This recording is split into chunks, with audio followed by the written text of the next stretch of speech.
When I was in the military, I was a photographer, a couple of combat deployments, Iraq, Afghanistan, a little bit of travel throughout Europe. For us, especially as combat storytellers, it is our job to pick up a camera and not a rifle. When the stuff hits the fan, I'm supposed to be pushing a camera button, and until things are really going crazy, I'm not necessarily supposed to be engaging. I'm supposed to be documenting my fellow veterans engaging around me.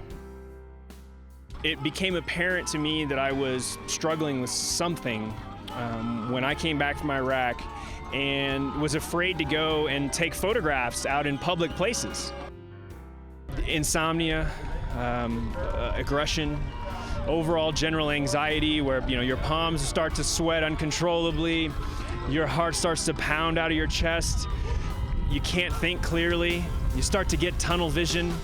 These types of things are not normal, and once they start happening, it almost feels like an out-of-body experience. And I'm still there, it's still me, I'm still inside my head, but my physical reactions take over.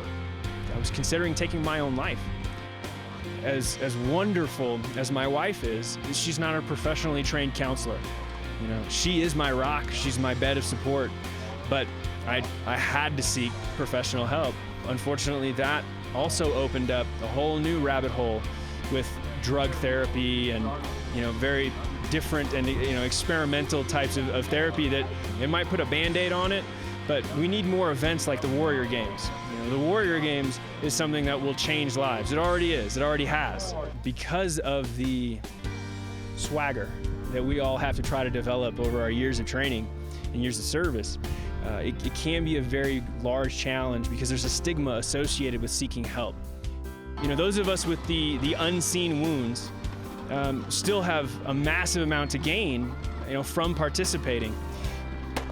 Therapy through sports is a wonderful thing because I believe it allows the human body to become tough yet again. I'm here participating in the 2013 Warrior Games as a U.S. Air Force pistol shooter. Shot the 10-meter air pistol yesterday. Next year, we're going to be pretty dangerous. We had 2 Air Force Airmen make the final with 5 other Army soldiers and 1 Marine. Competitive pistol shooting requires a lot of poise, quite a bit of calmness, and I haven't had that throughout my life since I began a struggle with PTSD. That sense of calm and peace. I was once an airman, and I'm still proud to call myself an airman now that I'm affiliated with the Warrior team. So it's my goal to be out in the community and hopefully inspire others to get involved in adaptive sports,